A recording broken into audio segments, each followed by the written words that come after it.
Almost 8 years. Over the years, Chatham House has carved a niche for itself and built a reputation as a globally admired, respected platform for intellectual engagement on different issues of contemporary interest to people around the world.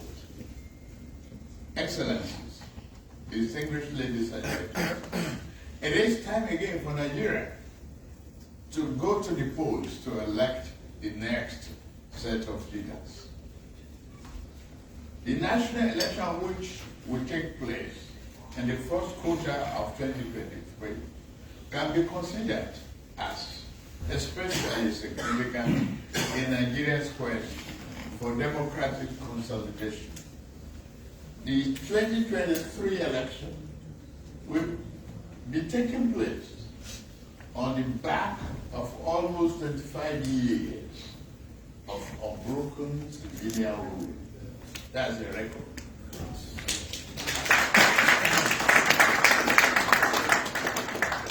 It is a record for the country which is worth entrenching and celebrating.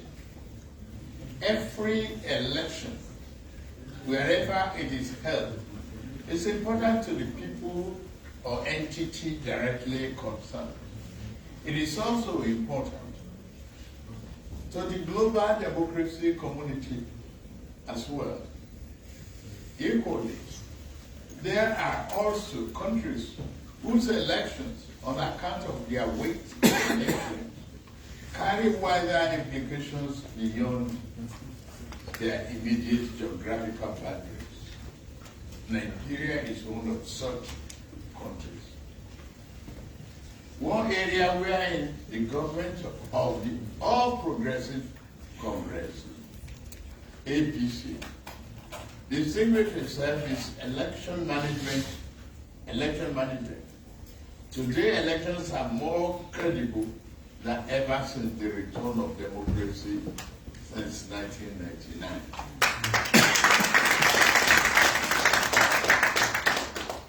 Recent statutory engagements, enactment, and allowing the use of technology, the tools for the accurate concern. There is an emerging trend of attacks against the personnel and infrastructure of the Independent National Electoral Commission in part of the country. At the same time, political conversations on social media have become more laced with violent rhetoric and threats of violence, retaliation against those opposing partitions.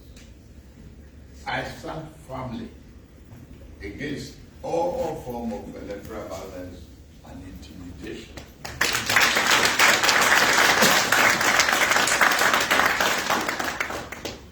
Having spent most of my career in political opposition, I have long fought against electoral malpractice, any attempt to extinguish the legitimacy of choice of voters. I will continue to do so, I promise.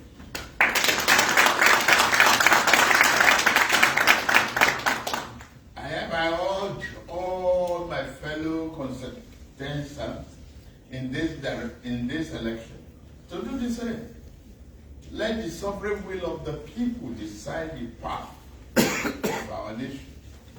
And let this election be determined by voters, making their choice freely rather than domineering intimidation and trouble some few. Indeed, there's more than a personal interest in Nigeria. Politics generally and upcoming elections in particular for several reasons. For example, as Africa's most populous country and the continent's largest economy, it is generally acknowledged that fortunes of the African continent and indeed the black race is tied directly to the health of Nigeria. Also, the Nigerian elections of 2023 are coming up at a time when the country's immediate geographical neighborhood of West Africa and Central Africa is undergoing serious political turmoil that has manifested itself in the incursion of the military to power in a number of countries. In spite of legitimate concerns being expressed by observers, Nigerians are resolutely committed to democracy, regardless of their political differences.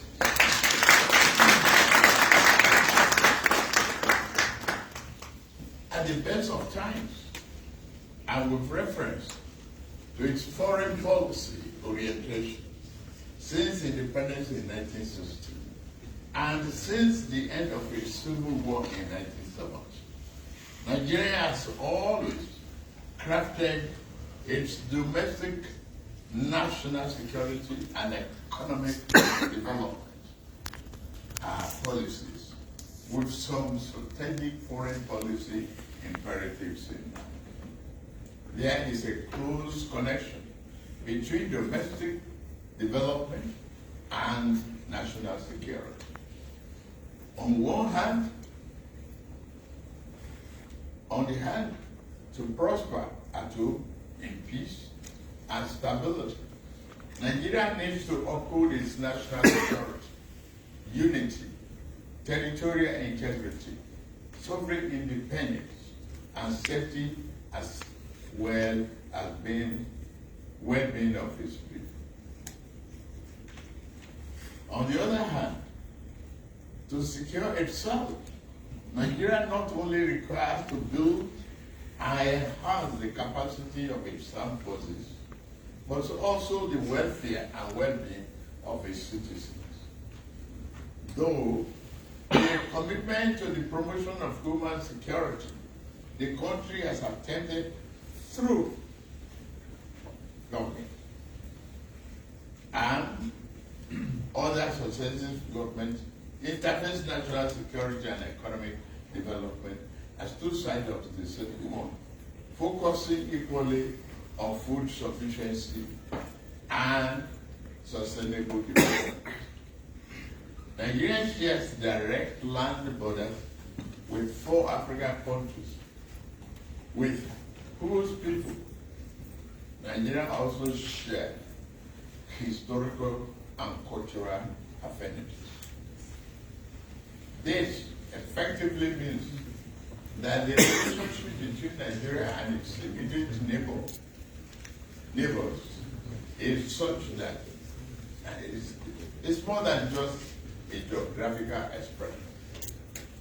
To be fully secure at home, Nigeria has always believed it must be the brother's keeper. It was out of this understanding that African Premier Regional Economic Community, the ECOWAS, was established in 1975.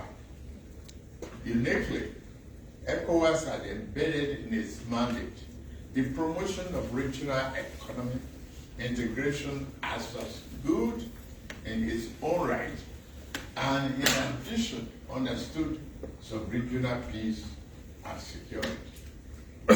I am convinced, as I am sure of most of us are, that the broad principle that enabled successive Nigerian government to interface development and security and established an organic link between the national security and economic development with regional peace and prosperity is both impeccable and remains relevant. It is an approach which I commit myself to upholding and advancing.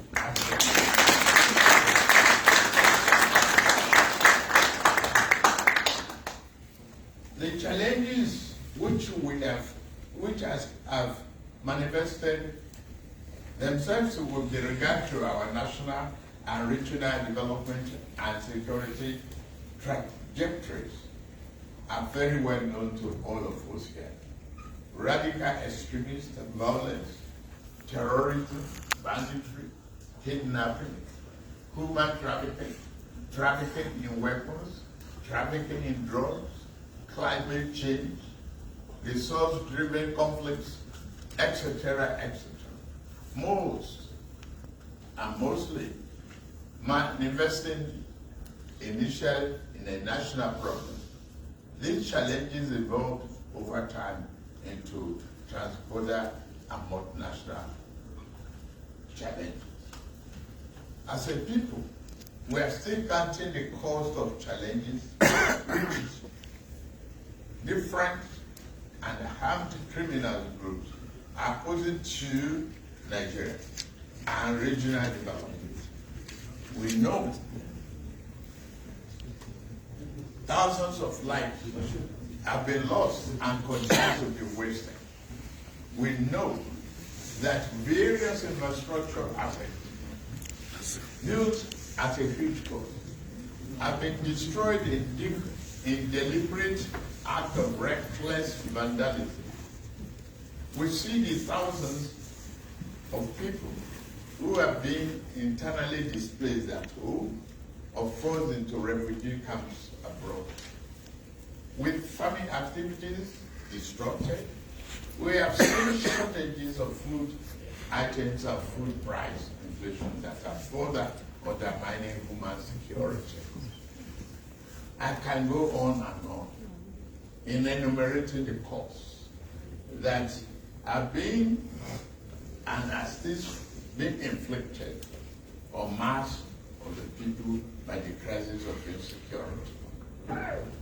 To respond meaningfully to this content and to redress the many implications arising from them, we must begin by reminding ourselves of the old dictum: foreign policy is but a continuation of domestic policy.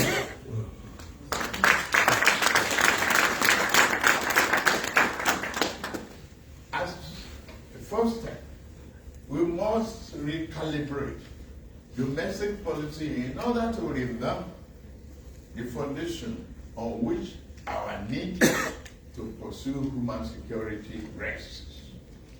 At one level, this will mean the pursuit with renewed vigor of growth-promoting employment, creating, and poverty eradicating policies at home as applied in my renewed Hope 23.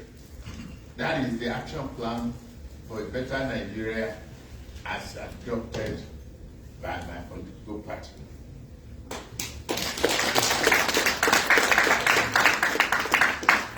The present administration has invested heavily in agriculture, providing loans and expanding the country's total area of cultivated land.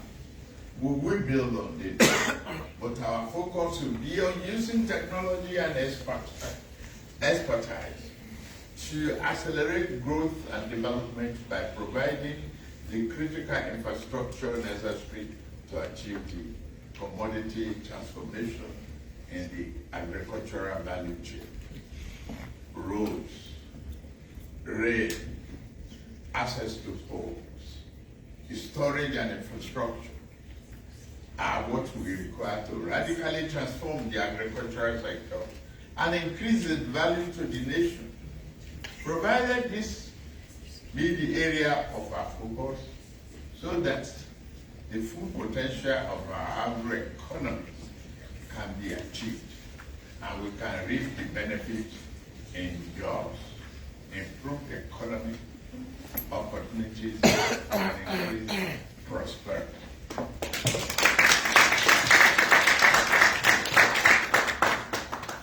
Fixing the perennial review of energy supply is another priority. There is no version of the world where Nigeria's ambition for self can be achieved without solving the problem of how to provide energy to homes and businesses across the country. It is time to recognize that the centralized approach to energy policy infrastructure is not an optimal arrangement, and it is unlikely to improve by mere tinkering around the sites. The federal government, as regulator and operator and the price fixer, is a broken model.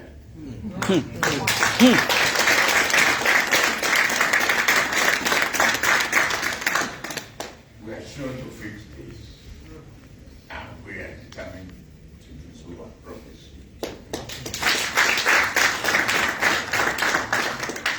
We have privatized the power distribution in Nigeria and generation to a certain degree.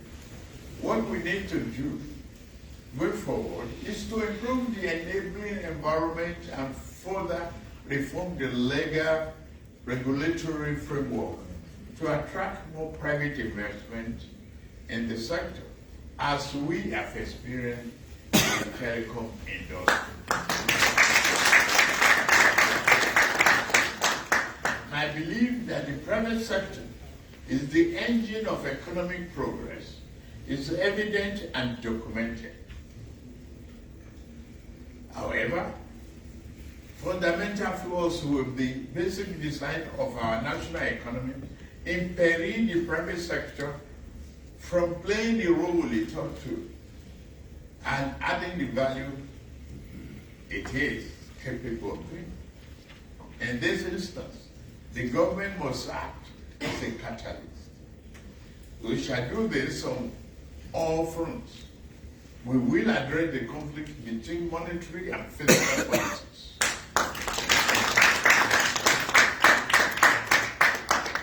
Budgeting will be based upon the projected spending level needed to push the real annual growth rate above 7%. We will reduce the unemployment rate so that we can double the economy in 10 years.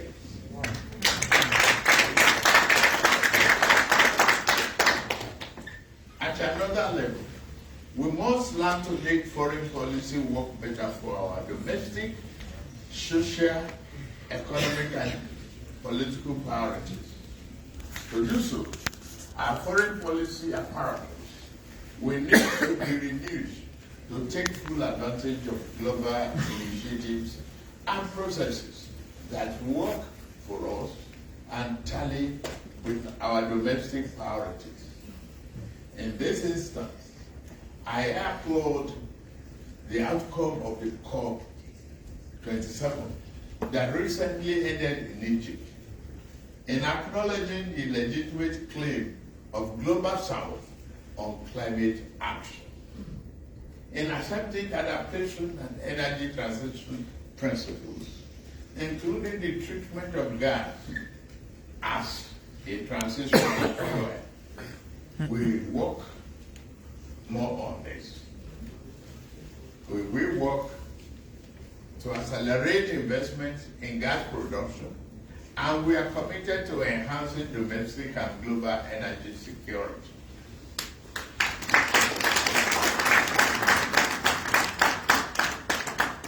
Furthermore, beyond what we do nationally, we must also become much bolder as Africans in our effort at regional and continental integration and security. In this regard, we are fully committed to the African Union's Agenda 2063 for continental transformation.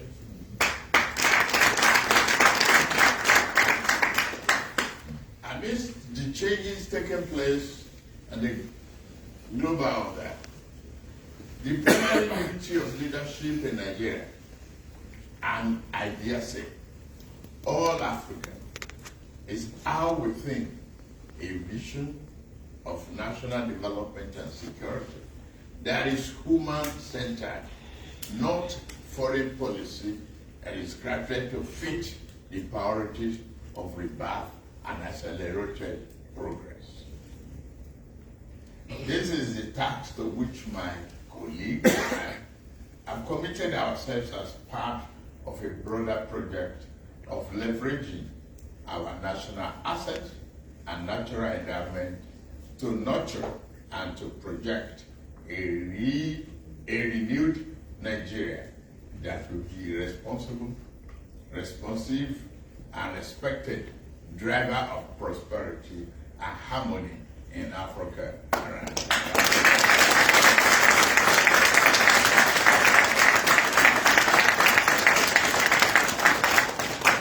I am confident that the Nigerian people will go to the polls in a few short months and give me their mandate.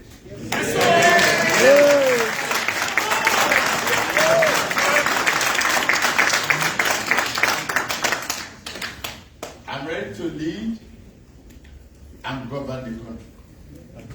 I will return here to interact with you when the elections are over. As a president, I will come. Not with a long list of priorities for the future, but with a plan for the collaboration in the best interest of the country.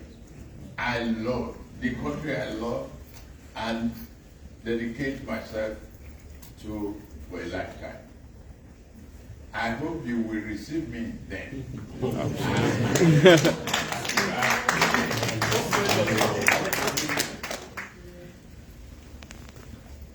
Nigeria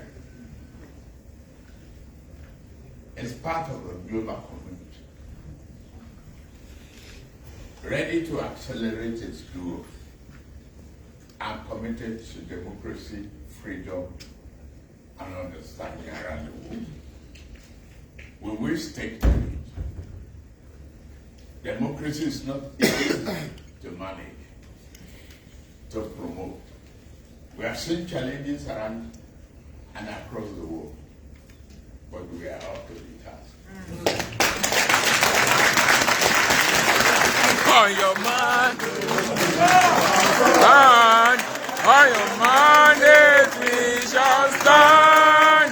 On your mandate, on your mandate, on your mandate we shall stand. On your mandate we shall stand.